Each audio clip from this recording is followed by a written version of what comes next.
Hi everyone, and welcome to DNA, a series of conversations to help advertisers enhance their online media planning. My name is Alexis and I'm the founder of BrightClick, a paid search consultancy specialized in Google's enterprise marketing platform. For the first episode, I invited my good friend Hristo Vassilev.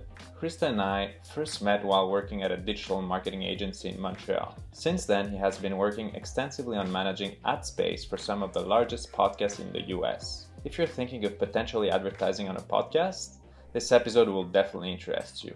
During our conversation, we first talked about his role and how he got into the podcast business. He then shared some good tips on how advertisers can measure success from a podcast placement while not having access to perfect analytics. We also discussed about sponsorship and how a brand can be activated with podcasts creatively. On a higher level, I tried to pick his mind to better understand which type of advertisers can benefit the most from such placements. Finally, we exchange on how to read a media kit in this space in order to forecast the potential value that can be delivered holistically. I hope you enjoy the interview. Thanks so much for being here. Thank you. I've been envisioning this for quite a long time, so I'm super pleased that you agreed to come here for the first episode. So how did you even get into this line of business? Yeah, I mean, on the podcast side, there's definitely the listener side of me. So it's been at least half a decade now, so at least 2015 that I've been a very avid listener. And then the last 2.5 years, I've been a general manager on the podcast side, managing essentially inventory, guests, and the full production. And a large percentage of my time is dedicated to managing relationships with advertisers and agencies and connecting to make their advertisements on the podcast successful. So you said 2015, we met at a traditional advertising agency. It was quite comfortable in the sense that, we were managing quite big brands. Podcasts weren't that hot yet. How did you pull the trigger to say, I'm leaving this big advertising space to get into, back then, a niche? I think important thing to keep in mind is trajectory. So I think that while podcasts were quite small, the trajectory was almost vertical. Right now you see literally everybody having a podcast.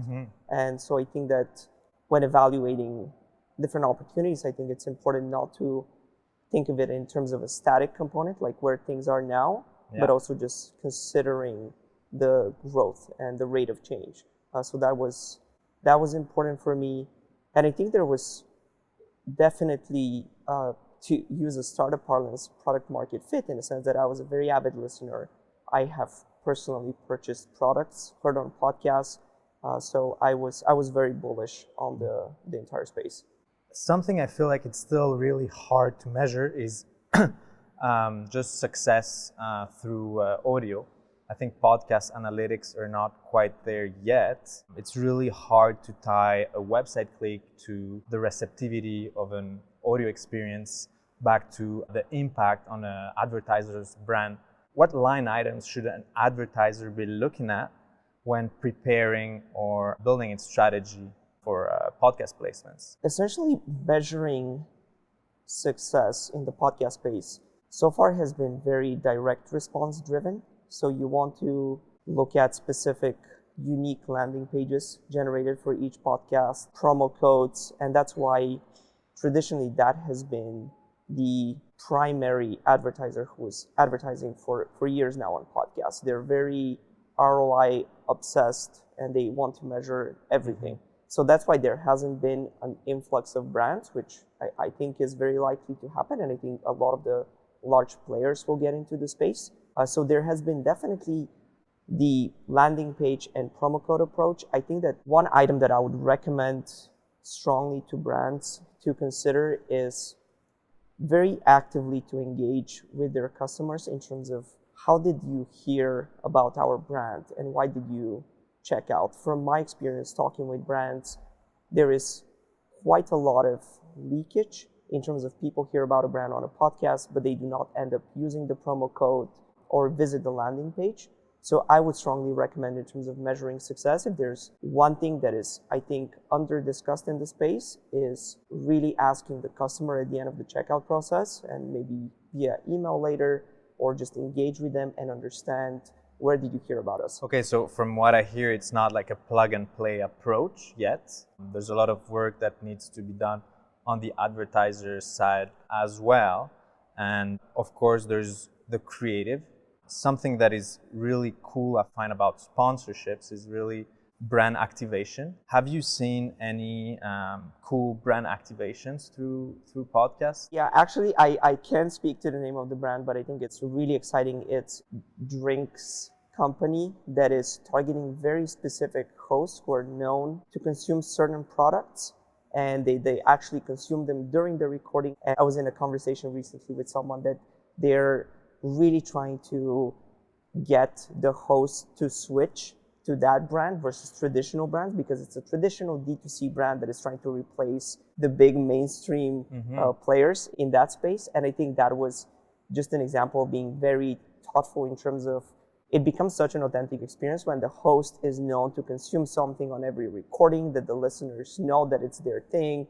So when they say that they found something that's maybe better, I think that hasn't happened yet. So the campaign is still ongoing, but I'm really excited to hear how it ends up performing.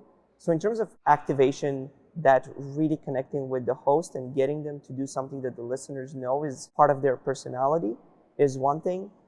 The second example that comes to mind for me, that as a podcast listener, I think has created a lot of positive brand association for me in a way, has been brands who actively support smaller podcasts and commit to supporting over a longer time scale. The brand that comes to mind here, and I'm not affiliated with them, but it's MailChimp.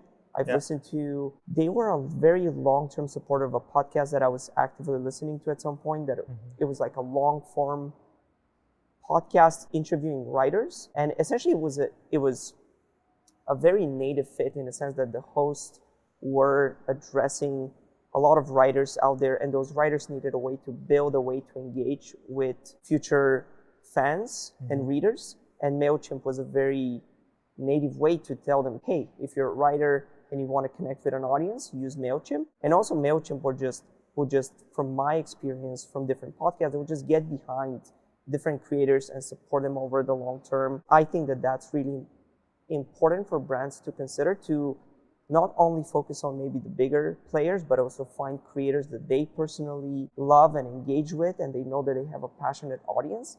And even if it's a smaller audience, I think that just providing that financial support for the creator over a year so they can engage with their art and do an amazing podcast, I think listeners do appreciate that. To transition to more high-level question, but really essential to planning, who is podcast advertising better suited for? Is it more for awareness advertisers, direct response, hybrid strategies? What's your take on that? I think that there's quite a lot of synergy in terms of brand and direct response, in a sense that I think that what I tell direct response marketers is to not be this harsh in terms of ROAS performance and how much the podcast is returning, in a sense that if you've built a relationship with a host and they're endorsing a brand, I think that there's quite a lot of that brand marketers on their own would be extremely happy with that. I think you're becoming, in the consumer mind, top of space for a certain category. If you hear, let's say, a mattress brand being advertised on a certain podcast multiple times, it will become top of mind when it's time for you to change your mattress. So I think that there's quite a lot of a brand component, but also it's very clearly that podcasts are succeeding a lot for direct response. And you're seeing that if you do measure, like we discussed, promo codes, landing page, you ask the customer at the end of the checkout, how did you hear about us? You can definitely see that there is a lift.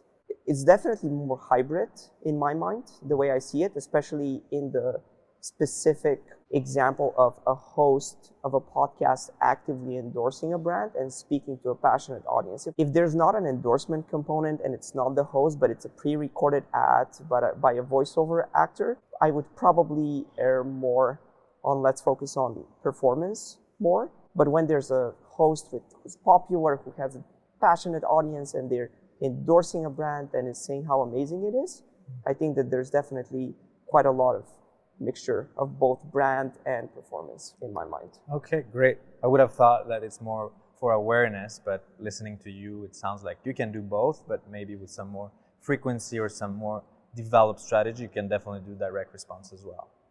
Yeah, I mean, given that, as we touched a little bit on it, in terms of analytics, I think right now most brands feel a lot safer to just focus on the direct response side a lot more, just to make sure that, hey, we're not wasting our money here. So I think that they have very good ROAS targets and they're trying to hit them in terms of deciding which podcast to continue sponsoring or not. So there's definitely awareness, but as you discussed, the analytics piece makes it harder to just say we're investing on podcasts purely for awareness, purely for brand. I think that would make a lot of marketers very nervous, which is why there's that pull towards landing pages, promo codes, measurement of pure revenue. Great. Well, it's perfect because I wanted to finish this by talking a little bit about the media kit and maybe which metrics are key. I have had an experience when I was working on the publisher side, and of course our media kit would be very polished. It's really about making it looking fancy. So which metrics should an advertiser be looking at when he wants to make sure that he's forecasting correctly the reach he's going to be getting through an exposure? So currently, if you look at a media kit, it would usually be on a CPM basis. So that'll be downloads. Often you will find different rates depending on where your ad would appear in the podcast. So it really depends whether it's a pre-roll, so that's at the beginning of the podcast, whether it's a mid-roll, which is more embedded in the content, or a post-roll, which is after the podcast. I think that's really important to understand when you're looking at a media kit and understand what placement you're buying. It's quite obvious that post-roll would be less valuable than, let's say, a mid-roll, right? Like not everybody would stick to the end of the podcast. I think that's an important component to look at.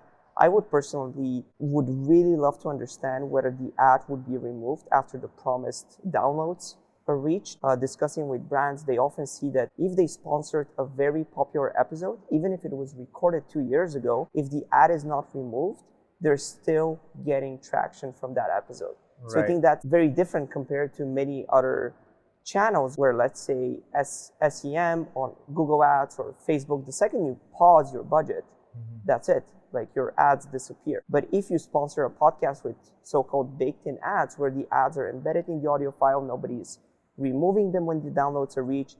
If you hit a very popular episode that's going to be listened to for years to come, I think that that's really important to understand and know what happens when the downloads are reached. If you listen to episodes from a few years ago, like, are the ads still there? And usually you get to understand that even with time. If you advertise on a podcast and you see like, oh, we reached the downloads for this thing a year ago, but the ad is still there and we can see that we're still getting traction from it, I think that's something that I would be strongly looking into when it comes to evaluating podcasts. Yeah, so this is something also you can't really predict. It's a little bit like SEO and backlinks. You don't know how long this backlink will be alive for and will be bringing you traffic to your website. It's probably something advertisers don't really think about when doing podcast placements. They probably only think about, okay, when these 3 episodes will be done, I really want to measure success. What happened? How much did we sell? But they're probably not doing, okay, it's been 2 years, we had this placement that still ranks out there. How much additional customers did this bring to us? And what is the final total ROI? Yeah, I really love the SEO example. I haven't thought of that analogy, but I think it's perfect because we've both worked in SEM and we know that you do want to spend today, because today you will get the clicks, you will get the conversions, versus SEO. It has always been this slow grind of building content, backlinks, optimizing on the tech side, and investing today for something that maybe it'll be years to come. So I do love that analogy, and that's something that I wish more brands were thinking about in terms of measurement. So I've heard from brands like, yeah, we evaluated after a month after our spot ran, and the results were so, but then they looked at it, let's say 6 months later, and they're like, oh wait, there's definitely a long tail here. Like, we're seeing conversions come in, and this is worth continuing to sponsor with this brand. again, which is why I think understanding when that advertisement will be removed from the podcast is critical when you're looking at a media kit. Well, thank you so much, Hristo. Thank This you. was super insightful. This is awesome. Yes. Anytime. Catch you soon.